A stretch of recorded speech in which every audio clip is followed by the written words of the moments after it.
If you've ever wondered what a survival horror mystery dungeon would feel like, this is the one to try. House of Necrosis is what happens when the two genres collide: slow, tense, and every floor wants you dead. Deep in the woods stands an old mansion linked to a series of bizarre murders. You entered with a special forces team to investigate, but now you're the only one left. The game doesn't waste time. After a short intro, you're dropped straight into the game. Controls are shown on the right side of the screen, and a minimap sits at the top right. You'll be staring at it a lot.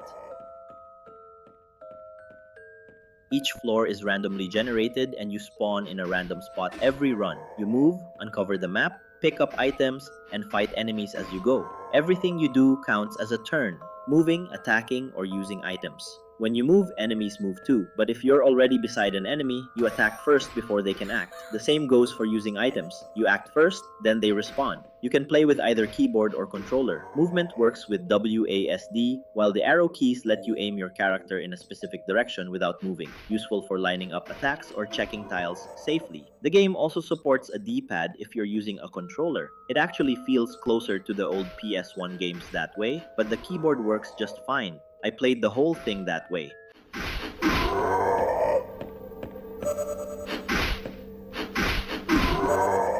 Positioning matters. It's smarter to lure enemies into hallways so they approach one by one. Some monsters have slower speed stats and only move every other turn, giving you time to reposition or finish them off safely. You level up by defeating enemies or using items that give experience. Your equipment also levels up with use, becoming stronger the more you rely on it.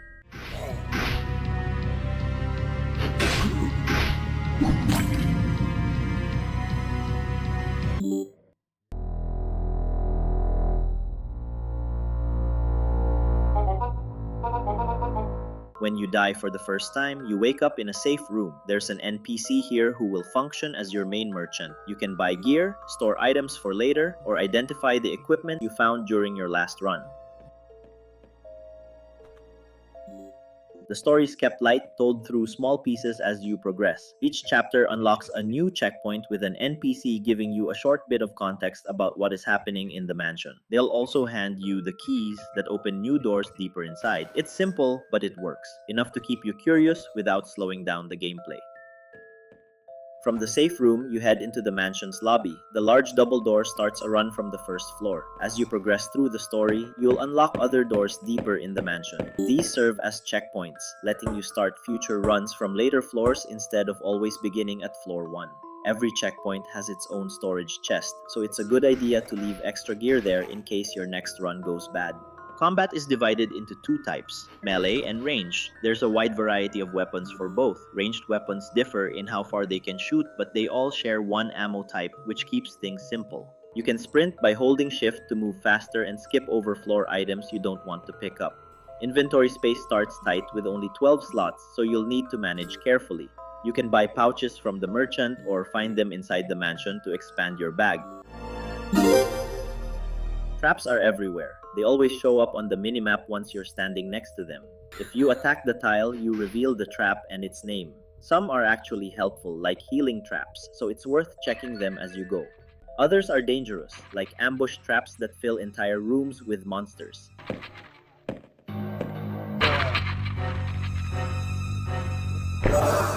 Equipment and serums are the two item types that start unidentified. You can take the risk and use them right away, or in the case of serums, throw them at enemies to reveal their effect for the rest of the run. If you bring them back to the safe room, the NPC can identify them for you. You can also pick up and use an encyclopedia during a run. It instantly identifies all unidentified items in your inventory. You'll also find grimoires that teach spells permanently. You can only cast each spell once per run, but that can always turn a bad situation around.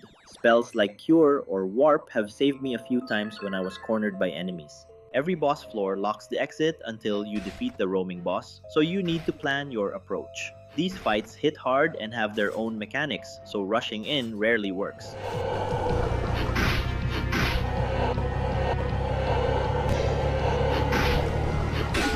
If you think you can't win, you can use a rescue crystal to end the run safely and keep your gear. Dying means losing everything you're carrying. Equipment rolls with random modifiers. Rare gear can have multiple effects like healing on hit, bonus damage to full HP targets, or stealing items on attack.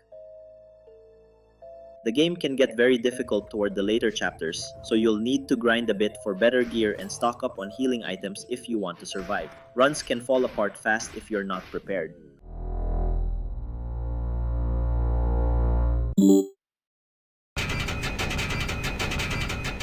After clearing the main story, you'll unlock a much harder post-game dungeon. You'll need to pay attention and proceed carefully in order to survive. House of Necrosis doesn't just borrow from survival horror, it lives in that era. The pre-rendered backgrounds, fixed camera angles, and even the tank-style controls make it feel like something straight out of the PS1 days. It looks old in the best way possible, with that same slow burn and uneasy calm you'd find in the early Resident Evil games. Underneath that nostalgic look is a full-on mystery dungeon. Every floor tests your patience, your inventory management, and how well you can read the map before it turns against you. It's deliberate, slow, and punishing, but fair enough that every good run feels earned. House of Necrosis doesn't chase trends or spectacle. It knows exactly what it wants to be, a modern throwback to the kind of survival horror that rewards thinking before moving. If you like mystery dungeons and survival horror games, House of Necrosis is worth your time. And if you want more indie discoveries like this one, subscribe to Boss Room Banter. We cover the hidden gems most players miss.